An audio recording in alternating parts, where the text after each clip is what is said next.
Bareskrim Polri menegaskan akan mengejar pelaku kejahatan kebakaran hutan dan lahan, mulai dari pelaku pembakaran hingga semua pihak yang mendapatkan keuntungan atas kejahatan karhutlah. Ulasan lengkap akan disampaikan rekan saya, Cindy Permadi. Silakan Cindy. Ya Cynthia, terima kasih. Saudara, selain penegakan hukum, kebakaran hutan dan lahan di Indonesia tahun ini tercatat lebih luas dari tahun sebelumnya. Karhutlah bukan dilihat dari peristiwa tahunan saat kemarau, tapi mitigasi hingga penegakan hukum harus menjadi komitmen bersama menjaga hutan. Inilah catatan Kompas TV, Karhutlah bukti gagalnya tata kelola hutan.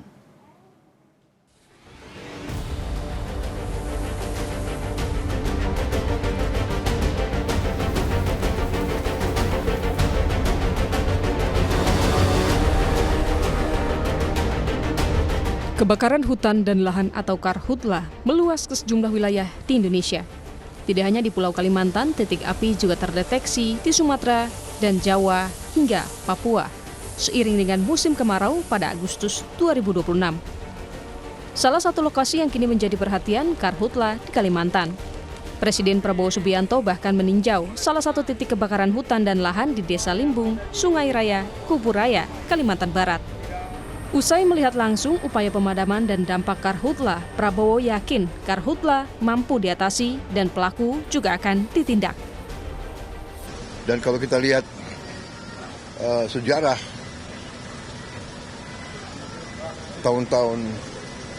beberapa tahun-tahun yang dulu sangat lebih parah kita mampu atasi.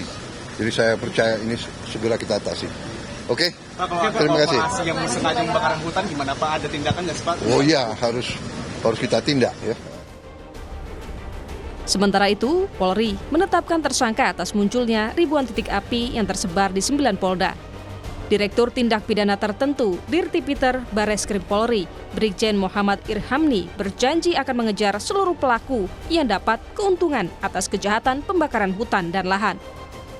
Modus operandi pada 9 Polda tersebut, apa yang saya sampaikan di depan tadi, sebagian besar digunakan oleh para tersangka adalah membuka lahan dengan cara sengaja membakar agar biaya operasional kegiatan berkebun menjadi murah atau ekonomis. Kami juga menegaskan akan terus mengejar semua pelaku atau orang yang menyuruh melakukan dan semua pihak yang memperoleh keuntungan atas kejahatan pembakaran hutan dan lahan tersebut. Greenpeace Indonesia mencatat kebakaran hutan dan lahan tahun 2026 lebih besar dari tahun sebelumnya. Greenpeace juga mengkritisi soal peristiwa berulang yang semestinya menjadi pembelajaran dalam mitigasi karhutlah. Selain itu, penegakan hukum juga diminta tak segan menjerat korporasi yang terlibat. Kalau dari tahun sebelumnya, tahun 2025 sudah pasti tahun ini menjadi lebih parah ya. Kita sudah sering gitu ya, 2015, 2017, 2019, 2023 terjadi kebakaran hutan dan lahan. Kenapa kemudian kita nggak bisa mengambil pelajaran gitu ya dari peristiwa-peristiwa tersebut? Terkait dengan penegakan hukum ini juga harus dilakukan kemudian harus betul-betul diseriuskan oleh pemerintah gitu ya. Terkait dengan ya tadi perusahaan-perusahaan yang kemudian menyebabkan lahan gambut ini jangan ragu menyeret korporasi jika betul terbukti bersalah. Baik. Betul.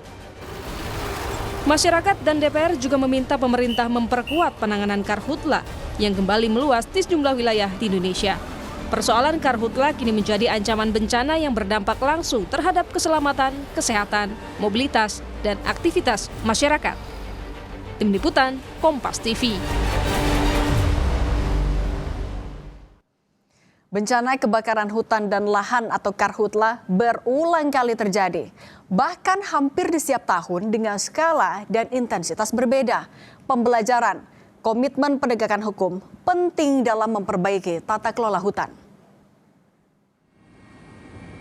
Setidaknya lebih dari 5 kali peristiwa kebakaran hutan berskala besar terjadi, yakni di tahun 1982 dengan total areal terbakar mencapai 2,7 hektar hutan. Lalu kebakaran lebih besar lagi terjadi di tahun 1997 dengan total luasan 10 juta hektar. Sementara 3 peristiwa kebakaran hutan besar lainnya terjadi di periode pasca reformasi, yakni tahun 2006, 2015, dan 2019. Rata-rata areal hutan yang terbakar lebih dari 1,5 juta hektar.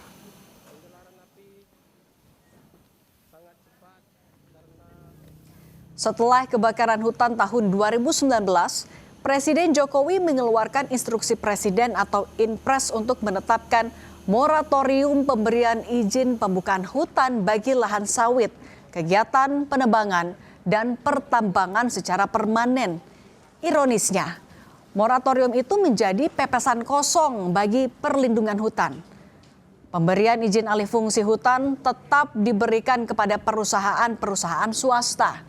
Selama izin alih fungsi hutan terus diberikan, maka potensi kebakaran hutan akan terus ada. Bahkan saat ini, jumlah total hutan yang terbakar jauh lebih luas dari tahun 2025 lalu.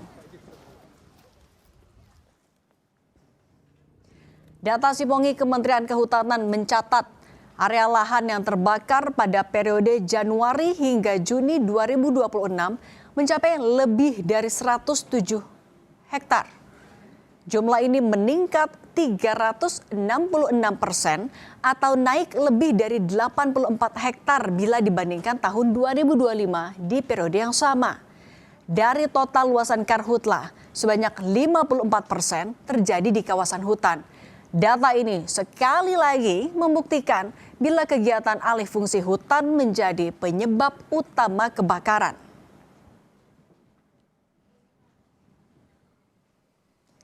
Badan Nasional Penanggulangan Bencana atau BNPB sejak 2019 menyebut penyebab kebakaran hutan 99% terjadi karena ulah manusia dan 80% dari hutan yang terbakar berubah menjadi perkebunan. Kebakaran hutan juga hampir selalu terjadi di musim kemarau karena kekeringan akan membuat pembukaan lahan dengan cara membakar menjadi lebih cepat dan murah. Karena api mudah menjalar ke vegetasi sekitarnya dengan mudah. Sejatinya, pembelajaran itu seharusnya sudah didapat dari data temuan BNPB serta pola kejadian kebakaran hutan yang terus berulang. Tetapi publik juga paham, pembelajaran tanpa komitmen politik tidak akan berarti apa-apa. Terbukti pemberlakuan Inpres moratorium pemberian izin alih fungsi hutan hanya menjadi formalitas kebijakan belaka karena Inpres tidak punya kekuatan yang mengikat secara hukum.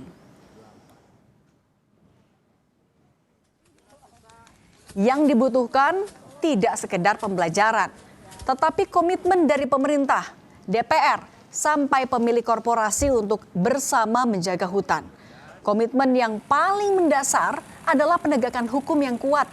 Para pelaku pembakaran hutan, mulai dari operator lapangan hingga para toke atau bos besar yang memodali serta korporasi-korporasi nakal yang terlibat harus ditangkap dan dihukum seberat-beratnya. Jangan tebang pilih. Komitmen kedua adalah perbaikan aturan. Presiden Prabowo tidak cukup hanya mengeluarkan instruksi, tetapi harus membuat peraturan presiden atau Perpres terkait pencabutan peraturan daerah yang mengizinkan pembakaran lahan skala terbatas, termasuk juga Perpres untuk memberlakukan kembali pelaksanaan moratorium pemberian izin baru bagi pembukaan hutan untuk perkebunan kelapa sawit, kegiatan penebangan, dan pertambangan. Inilah komitmen kunci bila kita ingin memperbaiki tata kelola hutan. Karena peristiwa kebakaran hutan adalah hasil dari kegagalan sistem tata kelola hutan yang berjalan saat ini. Sudah sepatutnya segala upaya dipusatkan untuk pencegahan. Jangan malah terbalik, baru heboh dan berjibaku saat kebakaran hutan terjadi. Penting untuk diingat, kebakaran hutan bukanlah peristiwa kerusakan lingkungan semata, tetapi juga tragedi kemanusiaan karena kesehatan jutaan orang terancam akibat menghirup terlalu banyak asap. Demikian catatan Kompas TV, sampai jumpa pekan depan.